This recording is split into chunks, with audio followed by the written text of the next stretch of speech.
All right. Hey, man. All right. Cool. I'll let you make the opening remarks and stuff, and then we can get going on the debate. Yep, no stress. Okay, so I'll make four arguments in this debate. Firstly, why receiving inheritance is not deserved. Secondly, why giving inheritance is unjust. Thirdly, why my system would be practically better. And fourthly, why people would still continue to work under my system. Before that, though, I just want to explain what a 100% inheritance tax is.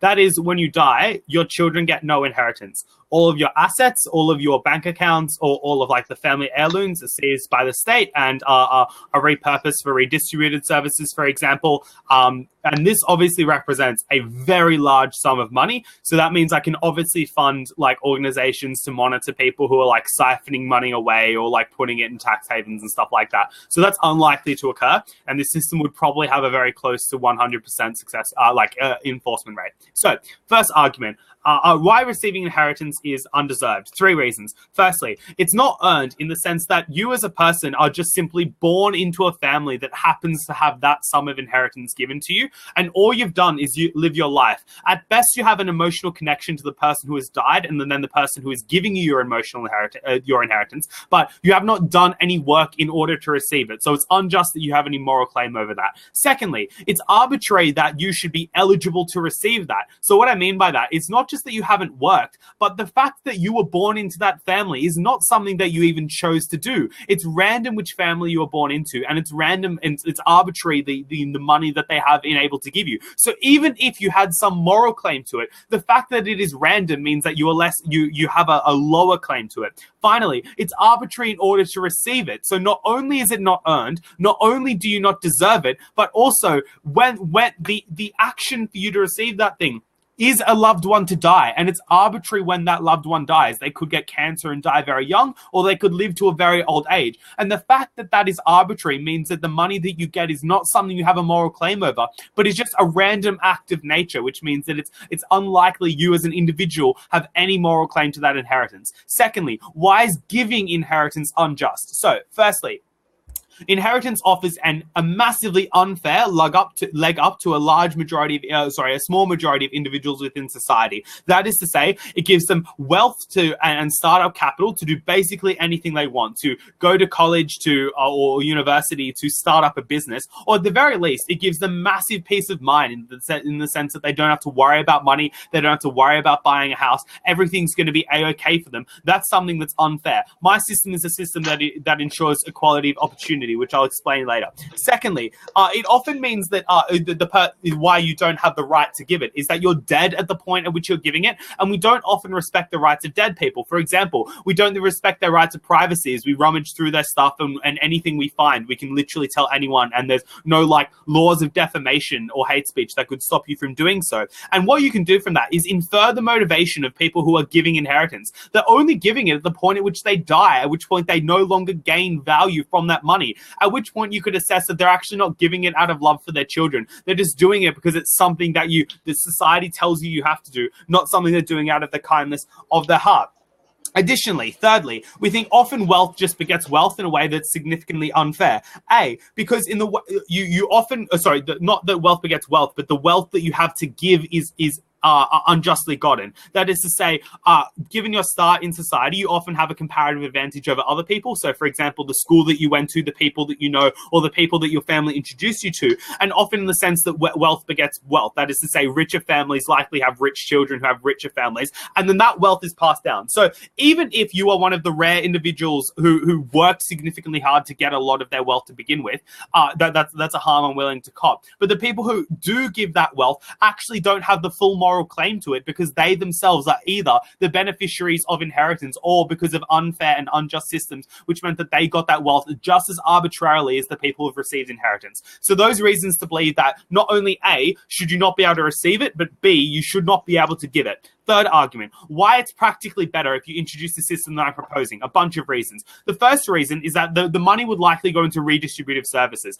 So these include things like schooling, these like public schools, public healthcare, infrastructure. So for example, like roads and just all the good stuff we need, you know? This ensures a couple of things. Firstly, it ensures equality of opportunity for a lot of people, and it ensures it in 2 ways. The first way it ensures it means that people don't get an unfair advantage just because they were born into a family. In importantly, this is probably one of the most libertarian right-wing arguments you can make, which is to say that you don't get a benefit just because of something arbitrary. You have to work for it and take personal responsibility yourself. Secondly, it means that people have an equality of opportunity in the sense that obviously schools are likely to be much more equal. Less people are likely to afford exorbitant fees of private schools, which means that is likely to be fair under my side of the house.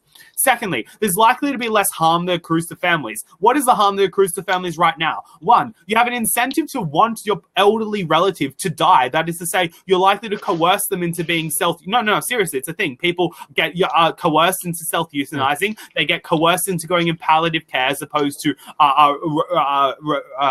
restorative care to try and end their illness, because there's an incentive to want them to die. And the really perverse thing is that these types of conditions are very expensive and actually eat into the children's inheritance. So they have an even greater incentive to make sure that family member dies more easily. And obviously, that does seem like an exaggeration, but it happens a very large amount of the time. And the fact that it happens at all is exceptionally regrettable, and it's my system that would prevent that.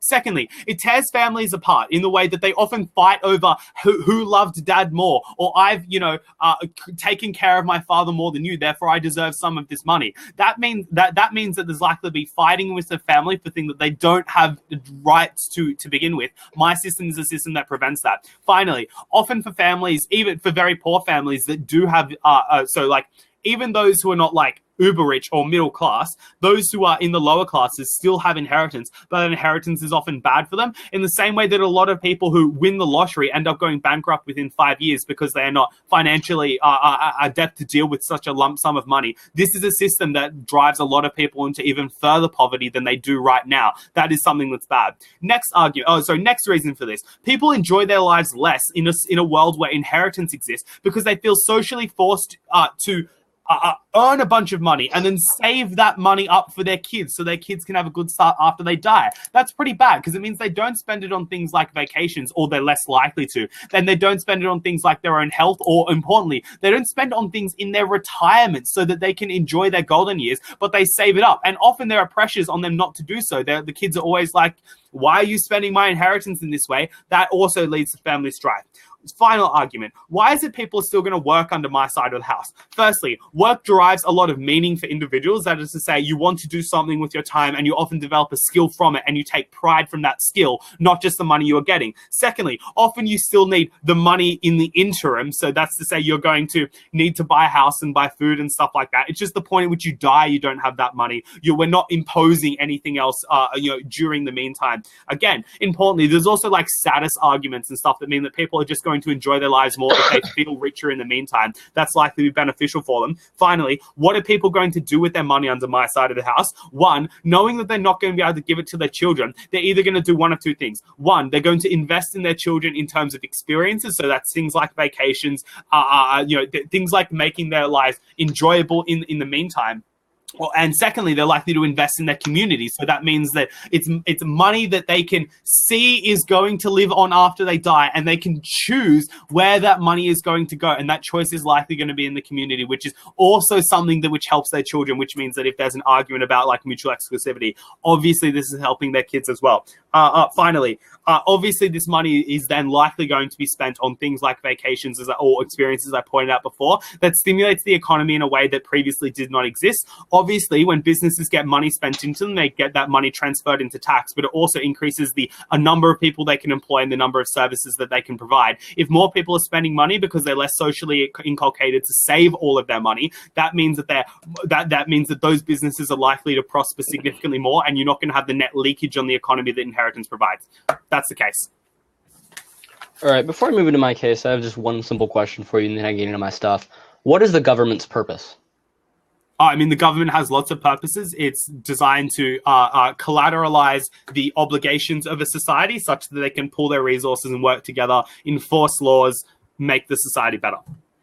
Okay, but as a general rule, would you agree that the government's purpose is to enforce and protect people's rights? Absolutely. Okay, great. I'll get into my case now. I have three main lines of argumentation, or three sort of contentions or points of reasons why we shouldn't have an 100% inheritance tax. But before I get into that, Khan isn't arguing that we shouldn't have an inheritance tax. at all, like 0 versus 100. It's not two extremes. That's another discussion for another time. I'm arguing that, obviously we shouldn't have an 100% inheritance tax. So I'll move into my three main points. The first one is that it is unenforceable. And you kind of touched on this at the end of your speech, which is that the claim that you make at the start of it is that the government is going to be getting so much money. You brought this up inside of your why it's practically better point. That the government is going to be getting so much money, and they're going to be able to reinvest it into all of these great things.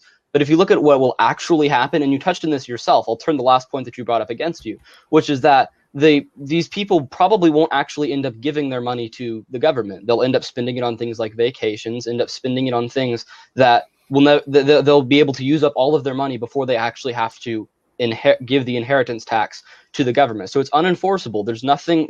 There's a high likelihood that this tax won't even reach the government's pocket by the time these people die. There's also nothing stopping these people from giving them all of their money before they die. And that leads me into my second. Sorry, just interrupt. That giving them all their money before they die. Obviously, that's something I can like look at bank transactions and stuff. Like when things are transferred over $10,000, there's always an alarm that goes off. So that's not quite an argument. But the first one's an argument. That second one's not.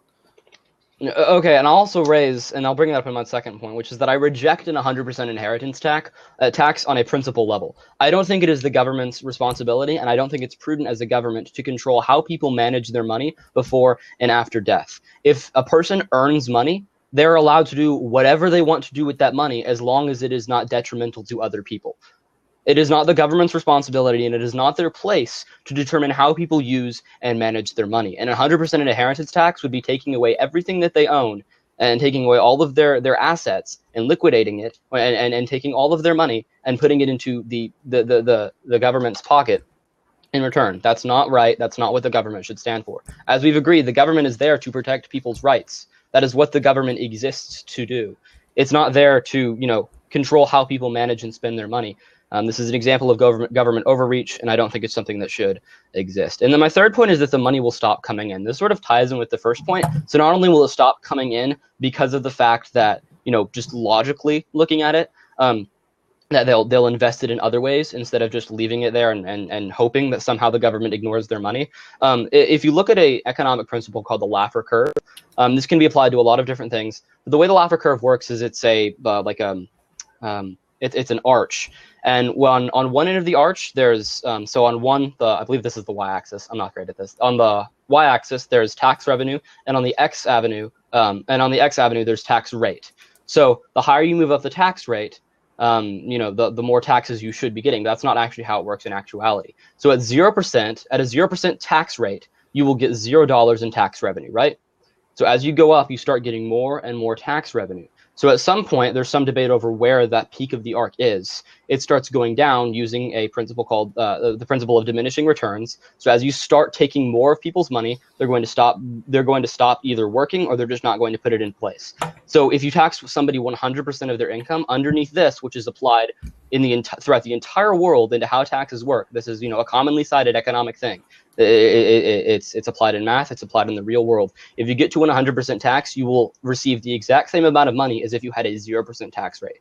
100% rate equals $0 in revenue. 0% rate equals $0 in revenue as well. So the claim that you're making that you're going to be getting all of this great things and all of this money for social programs is totally false, because that's just not how it works. That's not how it works in the real world. This is not how it works empirically. The Laffer curve is a great example of how if you tax somebody 100% of their income, you're not actually going to be getting that much money, because A, they're either going to invest it in other places, or talking about other forms of taxes completely, they're just going to stop working. So using that example, using an economic principle, people will not actually end up paying the inheritance tax. The government won't actually be getting this money. So now let's move into a couple of the things that you brought up at the start of your speech. I'll respond to each of your arguments individually. The first point, I have two separate responses to your undeserved point. The first one is, at what point does the government reach the ability to determine how people manage and use their money? That's sort of a rhetorical question that you can answer inside of your next speech. If you want to answer right now, you can, but you can answer that inside of your next speech. And then the second response is, you talked about how the person who is receiving the money doesn't have a moral claim on that money. And I would agree to that to an extent. What I don't agree with is that the person who gives the money does have a moral claim on that money. So the government is essentially saying that person who has worked for that money can't do what they want with that money. And I reject that on a principle level, and I reject that on an economic level. That's not something that's beneficial to the country as a whole, and that's not something that's beneficial to an individual. And then moving into your second point about it being unfair, I have one simple response to this: so what? Like, so what if it's unfair to other people? That one individual person worked for that money, so he's allowed to do whatever the heck he wants with it. Like, so what if it's unfair to other people? That's how the world works. There's going to be people that are rich that have worked for their money. We can't all have the exact same income. Like, I mean, technically we could, but I would argue that as well. It's another debate for another time. But like, you know, there are rich people in the world. There are poor people in the world. So what if they want to give that money to their son? Or their daughter or their wife or whatever. So what? Who cares? And then moving into why it's practically better. Again, the government won't actually be getting that money, and the money that they do get is incredibly is insanely smaller than the amount that they would have gotten. And then why people will still work. Responding to this point individually, I'm not saying that they're just going to stop working. That's not the claim I'm making. Looking at the Laffer curve and over the principle of it, they're probably still going to work. They're probably still going to want to get to a higher income, but they're just not going to give it to the government. They're going to find other ways to redistribute it. They're going to find other ways to get it to their child. That's just how it works. And with that in mind, I'll pass it back to you. All right, sick. Hold on, where have you gone? Yeah, okay. So what I'll do is I'll respond firstly in your responses to my case, and then I'll make responses to your case. So you respond to my case in the following way. My first argument was that receiving inheritance is not deserved. You don't dispute that, but you make it contingent on the person giving the money. So I'll reiterate the things I told you as to why. Your question was, at what point should the government interfere with the distribution of the money? I gave you two reasons for this. The first was that when you die, you can infer that they're not giving it because it's their choice. They're just giving it because they have no other choice. So they're not actually making a conscious decision to do so. And the second criteria is when it harms others. And I gave lots of reasons why it harms others in the second half of my speech, which did not hear a response. The next thing you tell me is to say, well, so what? So what? They worked for it. Why does it matter? I gave you lots of reasons to believe that they actually didn't work for it as much as you would say. So, for example, a lot of people get lucky. A lot of people, from previous inheritance or from their parents who introduced them, or because of the private school they went to, they met someone or got a better education with a better reputation. So what I'm saying here is, I'm not saying that they did zero work for it. I'm saying that there was lots of additional factors which helped them, which is why I'm only taxing them when they die, not during their life. And that's the important distinction here. And this is the thing that responds to your Laffer curve analysis. I'm not taxing them during their life, which is, I looked it up, when the Laffer curve applies. I'm taxing them when their life ends. So I'm not actually changing any of the incentives that acting upon them. Your reason was to say that people are going to work less or they're going to earn less money, and therefore there's going to be less money in taxes. The thing I pointed out in my speech was that there are structural reasons to believe that they would continue earning money. That is to say, they get meaning from their job, they like having a skill set, they need money in the interim to continue living, and they get the status of working in the job or field that they so desire, which means there's still going to be money coming in. The Laffer curve analysis only applies to during career taxes, not end of life taxes, which is why that's irrelevant. The next claim you would agree. Hold on, I have a question. Yeah, sure. I don't mean to interrupt you. You would agree that the decision to give the money to your children or give the money to your spouse is made while you were living, right? I'm 100% about to reply to that now. Okay. Yeah. So your claim is to say this is unenforceable because people just use up their money in the short term. So the first response I want to say is look at the timeline of this. In the very first iteration of the 100% inheritance tax, I think it's very unlikely people are going to be able to spend all of their money. I think there's going to be still a large influx of cash to the government. I don't think that's quite disputable.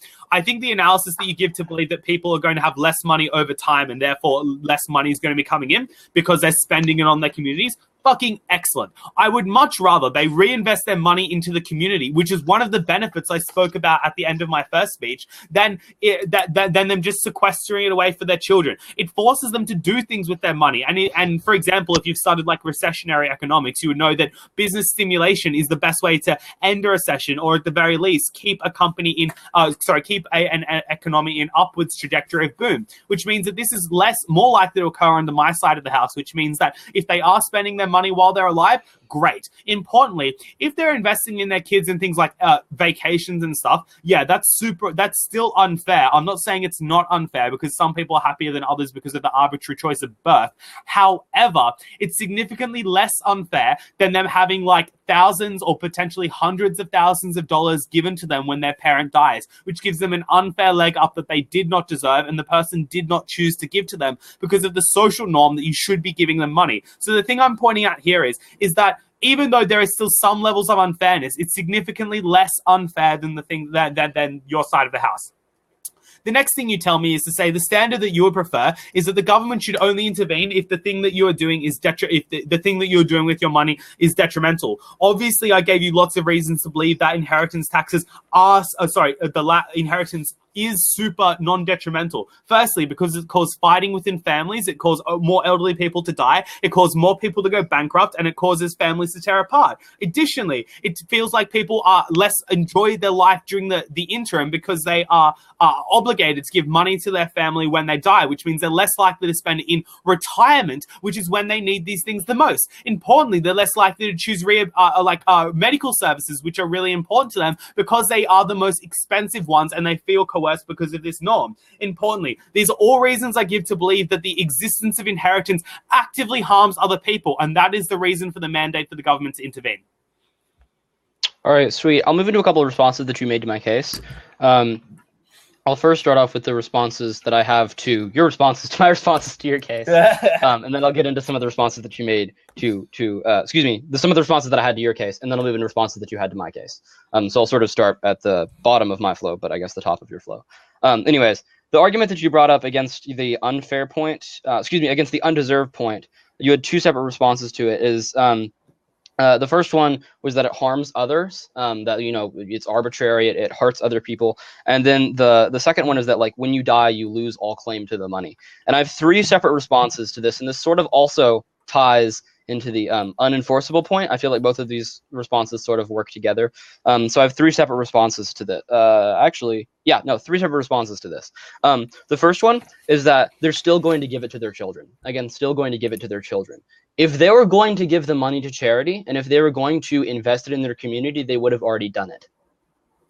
Like there are plenty of people that when they die, they give part of it to their children, and they give part of it to charity, and they give part of it to their communities. There are plenty of people that do that. So the notion that by implementing an 100% inheritance tax is going to force them to give all of that to the community suddenly instead of their children is just wrong. They're going to find other ways to give it to their children if they want to give it to their children. If they wanted to give it to the community and wanted to give their inheritance to the community, they would have already done it, and they would already be doing it. And then the second response is that the government is involving itself in inside of the economy. There's countless examples. I don't know about the Australian economy, but there are countless examples inside of the United States economy where the government has involved itself and injected itself into the economy as a whole, and it's caused bad things to happen to the economy. There's a time during World War II where the government involved itself in the economy, and it caused the market to completely crash.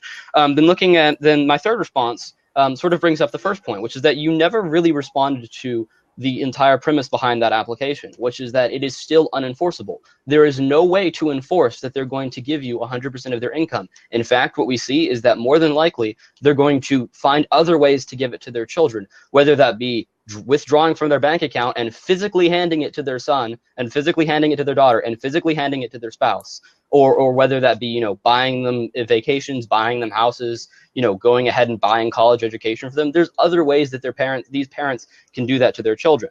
And then the second thing that I'd like to bring up is that you haven't responded to my principle level point, which is that the rejection of an 100% inheritance tax on a principle level. It is not the government's responsibility to tell people how and what they do with their money. I'd like to clarify this point specifically because I feel like there's been a little bit of confusion over it.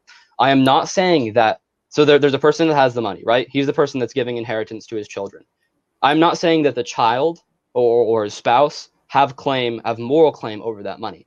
I'm saying that the individual who earned the money has moral claim to do whatever the heck he wants with that money, as long as it is within the bounds of legality, right? So I'm not saying that the child has moral claim over it and that the child worked for it. It's fairly clear that the individual worked for it. It's fairly clear that the individual has that money. I'm not going to necessarily say worked for it because there's a lot of people that don't work for their money. But there's a reason that that person has the money, and if they have it, they can do whatever the heck they want with it, as long as they obtained it legally, and as long as they're doing things with that money that are legal. And then also, you brought up the point about how it causes families to tear apart. My response to this is similar, which is that that's not the government's job. It's not the government's job to make sure that every family doesn't tear apart and to make sure that, that's just not what the government is supposed to do. And then you also brought up the idea that they didn't work for it. And then my response, in response to my unfair point, I said, well, so what? And then you said they didn't work for it. It's not fair to other people. And my response to this is still similar. Again, who cares if they didn't work for it? Like, who cares if they got it through, some lucky roll of the dice, or they got their inheritance from their own parents? Like, who cares? Like, that there are going to be rich people in the world. It's not the government's responsibility to dig every poor person that has ever been poor out of being poor. That was a lot of poors, I'm sorry. It's not the government's responsibility to do that. It's also not the government's responsibility to take rich people's money and redistribute it to poor people or redistribute it to the middle class. That is not the government's responsibility. The government's utmost priority, as you've agreed at the start of the debate round, is to protect people's rights. And what's a violation of individuals' rights, and what's a violation of people's is taking away their money and not allowing them to do what they want with the money. Then moving into the Laffer curve point, I feel like this is very important. We need to talk about this significantly. Talk about it a lot. I didn't mean to say significantly. You brought up the idea that they're taxing them when they die, so the Laffer curve doesn't apply. My response to this is that it still does apply. Okay, the Laffer curve, generally speaking, is used in terms of real world. Is used in terms of real world taxation, right? But I would argue that the person, when he's choosing to when he's choosing to give his money to his children, is still alive. So I feel like the Laffer curve still does apply to this, because the person is making a conscious decision to, give his money. He is alive, or she is alive. I keep saying he. They are alive, and they are giving their money to their children. They're still alive. So I feel like the Laffer curve definitely does apply to this. And I'll go over my point again, and I'll try and make it as clear as possible. So when the government taxes somebody 0% of their income, they make $0. And then it goes up, and then using diminishing returns, which is a mathematical, it's an economic and mathematical thing, it eventually goes down to when you tax somebody 100% of their income, you make $0. The reason that this is true and applicable to this situation ties into my first point, which is that they see that the government is going to take 100% of it.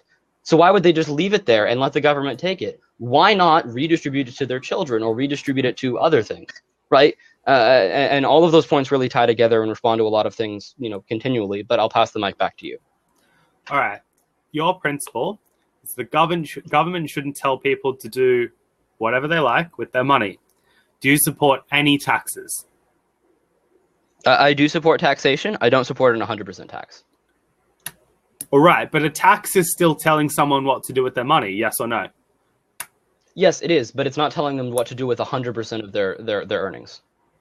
Right. I feel like there's a fundamental difference between a 30% tax and a 100% tax. Right, but you're still being told what to do with your money. And when your principle is the government should not tell people what to do with their money, the government is still telling. So what I'm identifying here, dude, is that when you have principles, they intersect with each other. So, for example, a good example of that is the principle everyone should have free speech versus people should not be, threatened with violence. Everyone should have the right to move around, unless, of course, you commit a crime and then you go to jail and you lose that right to move around. They intersect. That period of intersection is when people are being hurt by that right, or people could be benefited by the removal of that right. Your claim is to say the government's job is to give and protect rights.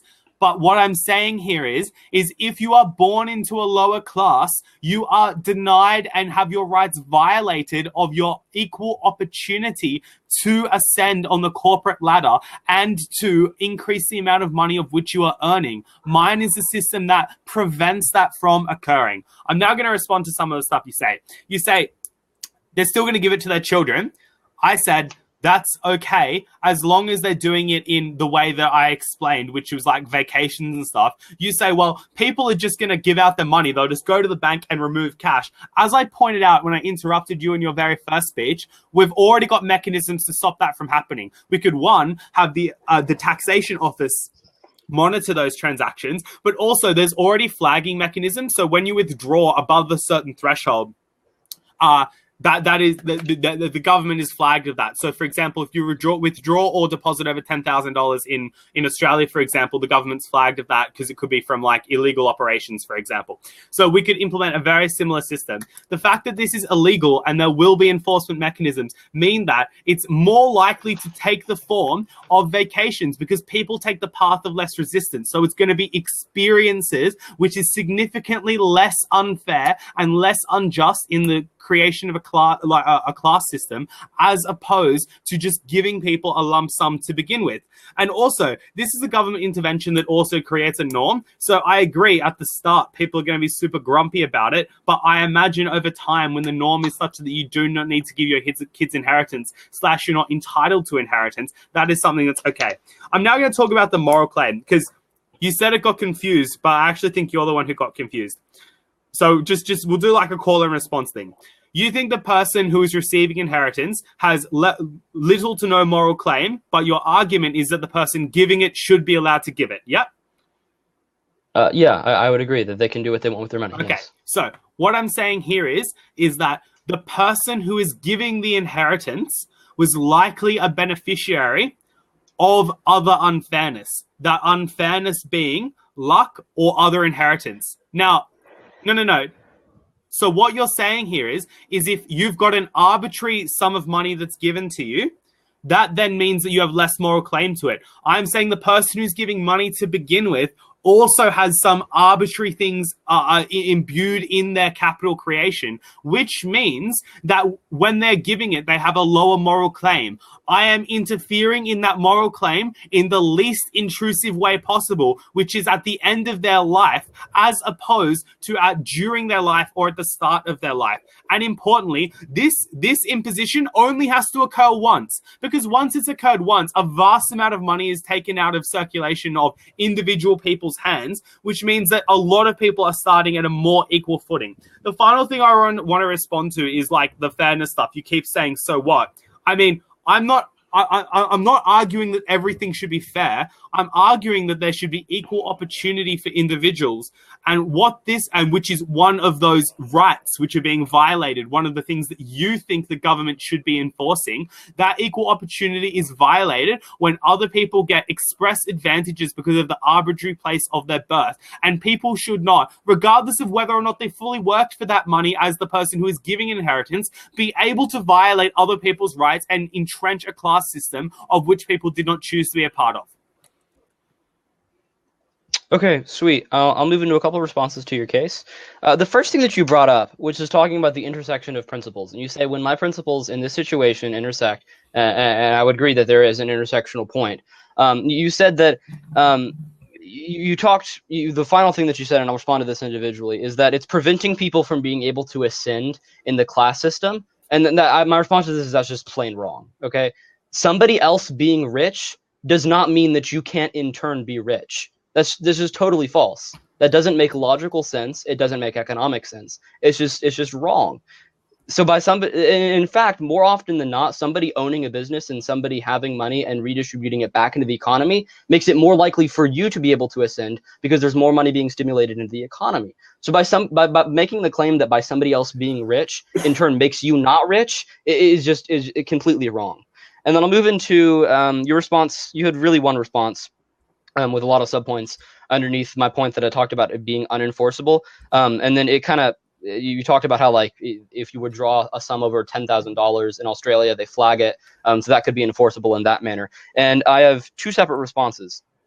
One response with a subpoint, which is that they're going to get the money to their children, not just through experiences. You talk a lot about experiences like vacations. I will agree that that the parents will probably give their children vacations, but it's not just vacations. There are tangible things involved too, probably like cars or houses or paying for their education later in life. It's not just, oh, we'll take a nice vacation to Panama. It's a lot of other things involved too that are tangible that can be applied there as well. I said in my speech that you would not be able to buy a house or a car for your kid. Okay, can I ask why not?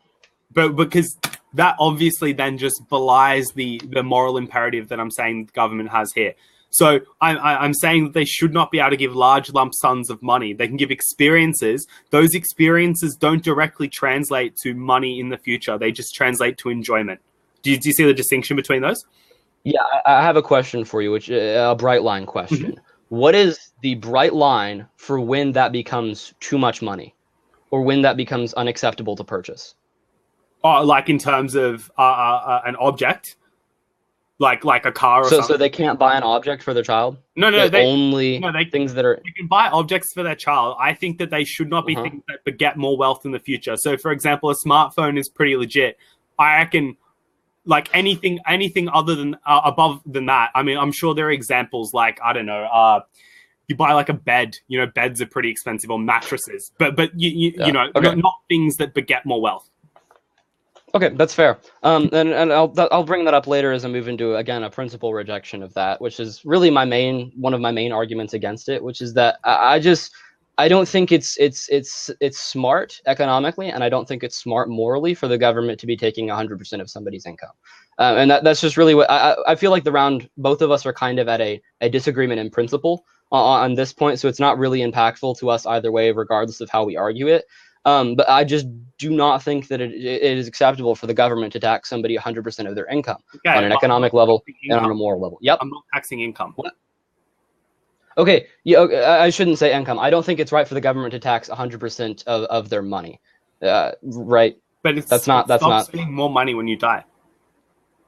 Okay, but they're redistributing that money before they die, right? They're choosing to give the money to the children, and the government is saying, no, you as a living, tangible, breathing person cannot do that. I do not think that is something that is acceptable. It's not like the dead person comes out of the grave and is like, no, give that money to my children. They're doing it before they die. Oftentimes it's through the form of a will that they're writing it, and they're making sure that their children get what they want them to get. And I do not think that it is acceptable for the government to tell people that no, you cannot give any of your money. I mean, I'd be okay with it if it was like 20 or 30%, but to say that you can't give any of your money to your children is just, from a principle level, unacceptable to me. And then I'll move in. I'll let you make your final responses in a second. Then I'll move into one last thing, which is again talking about your response was that in response to my they didn't work for it point, my so what point, you said they didn't work for it, and I said so what, and your response was that the person who has the money may achieve their wealth through other unfairness, and I have two separate responses to this. The first one is that it is a wild generalization. Again, wild generalization.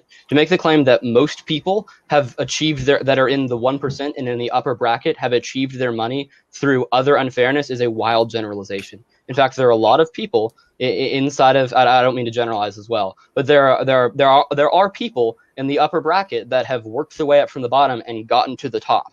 And then my second response is that we shouldn't promote equal opportunity by taking away others' rights. And that's really an important point inside of today's debate round. We shouldn't promote equal opportunity by taking away how other people choose to manage their money. There are other ways to promote equal opportunity. Equal opportunity is a great thing. I think it's great.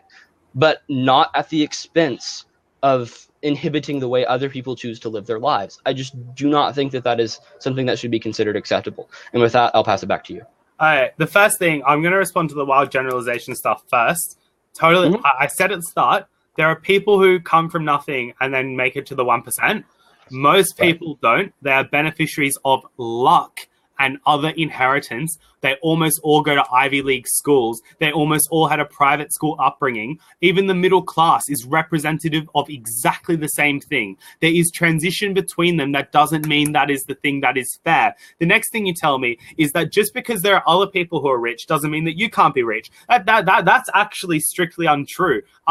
Firstly, obviously, there are limited jobs and limited positions. Secondly, those who are in richer environments create enclaves in which other rich people will live. So, for example, there are the richer suburbs and the poorer suburbs. They become significantly more exclusive as you get more expensive private schools, as property values go up, as that gets known as a rich area that locks people out from accessing those services. Additionally, there's also that there's a mathematical reason as to why it always is the 1%, not like 50% of people owning 50% of the wealth. That is because of the way that wealth sequesters, which means that actually there will always be people at the top, and that number of people at the top is limited. So actually, more people being rich does limit the way in which you are able yourselves to be rich. Your claim then is to say, well, equal opportunity is good, but you should not violate other people's rights in the service of it. A couple of responses. The first thing is that in not serving it in the way that I outlined, you are, by omission, allowing the violation of rights. For like literally the list of them, I don't have time to go through them again. Anyone can rewatch me list them off in the past previous speeches